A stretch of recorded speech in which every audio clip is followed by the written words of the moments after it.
Nepotizam je kad mi zapošljavamo nekog našeg bliskog, iako on nema neke kompetencije.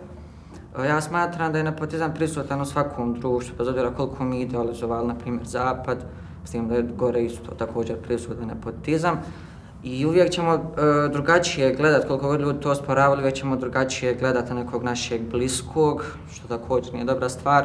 Smatram da uvijek trebamo da držimo neku tu profesionalnu distancu i da uvijek imamo neke kriterije bez obzira koliko nam je blizak neko. Sve je više prisutno u našoj okolici oko teme nepotizma zato što političari te mnogi moćnici u našoj državi, u samoj državi zapošljavaju svoje bližnje, ženu, rodicu, ne znam ja koga je bilo, te samim tim zloupotrebljavaju svoj položaj u društvu. Htjela sam reći da je to prisutno u našem društvu i to itekako, međutim to može biti super odskočna daska za nekoga ko ima neke kvalifikacije. Međutim, grozno je to što kod nas zapošljavaju ljude koji apsolutno nisu obučeni za neki posao koji treba da rade, međutim to ide po toj familijarnoj liniji. Mislim, to može biti super stvar, kažem, ako neko ima zvanje za to što radi, međutim, to kod nas nije slučaj.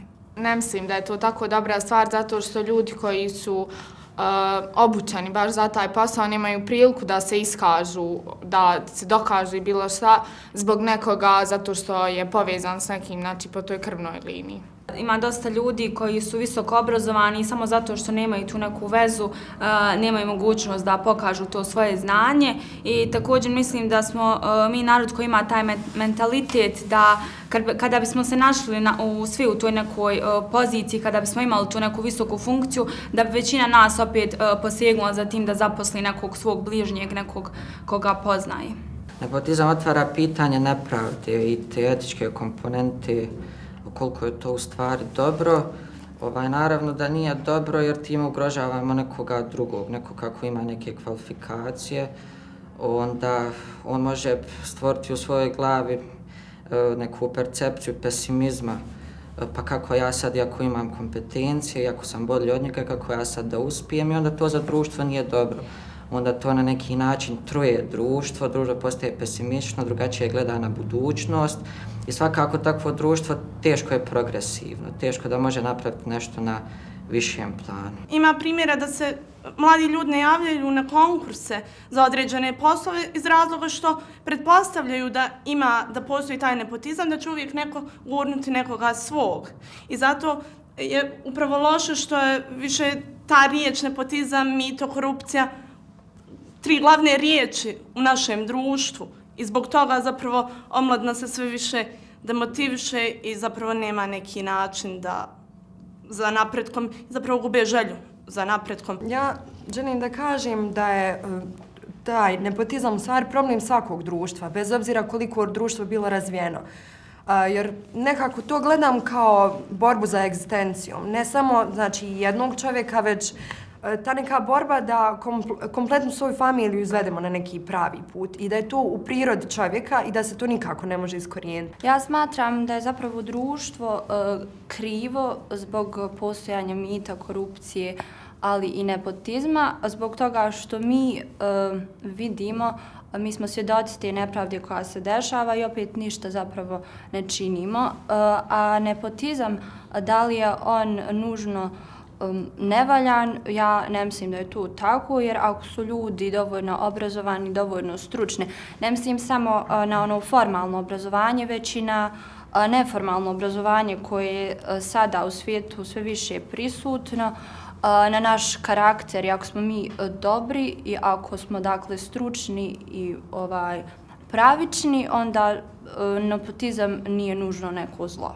Mnoge naše firme i propadaju baš zbog tog masovnog zapošljavanja na osnovu porodične ili neke prijateljske linije. Nepotizam kreira sve veći jaz između bogatih i siromašnih, odnosno da se zapošljava ta jedna linija koja ima neku tradiciju, koja ima neko ime, dok ovi drugi ispaštaju, bez obzira što možda ne bi trebali ispaštati. Možda će taj neko koga je zaposlio uvijek tu biti u toj nekoj firmi gdje već radi, da mu čuva leđa ili da ga informiše možda o nekim o nekim stvarima koje ne bi znao da nema te osobe. Pa ovako, znači, sve zavisi u kom, dakle, pogledu ćemo to vidjeti, odnosno gdje bi to pokušala zaustaviti. Recimo, pošto smo mi sad maturanti i sad nam je, dakle, najbitnija aplikacija za fakultete i slično, smatram da, recimo, jedan od načina jeste, na primjer, da se za neke konkurse, dakle, pojavljuje naše ime anonimno, dakle, pod nekom šifrom,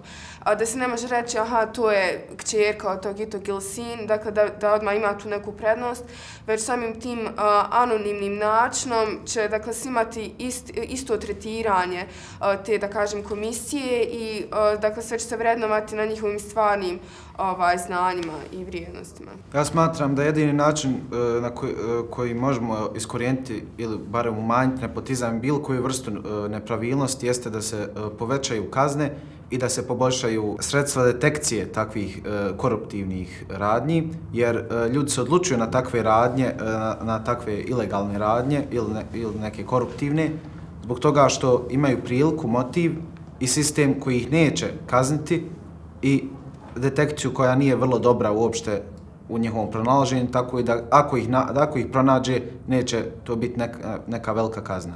Pa mislim da je potrebno u obrazovanju od tih nekih nižih uzrasta pa sve do nas maturanata poticati priču o nepotizmu, o korupciji, o svemu što se dešava u državi da bi se kod mladih razvila ta svijest o tome što se dešava, o tome što je pravilno, a šta nije. Mislim da je vrhovni način obrazovanje.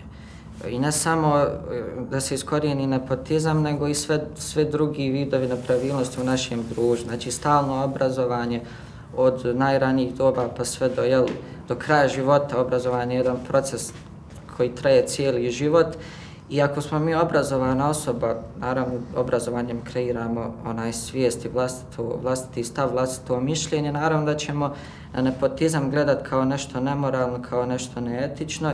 Ja smatram da su rijetki slučajevi kada je nepotizam u stvari, kad ima pozitivnu stranu, da većinom postižemo te neke negativne posljedice s tim i smatram da ta promjena mora i jedino može uspjeti ako krene od samih nas. Ako čovjek krene da mijenja sebe, onda može očekivati da će i društvo da se promijeni i cijenim čovjeka čija borba počinje u njemu samom.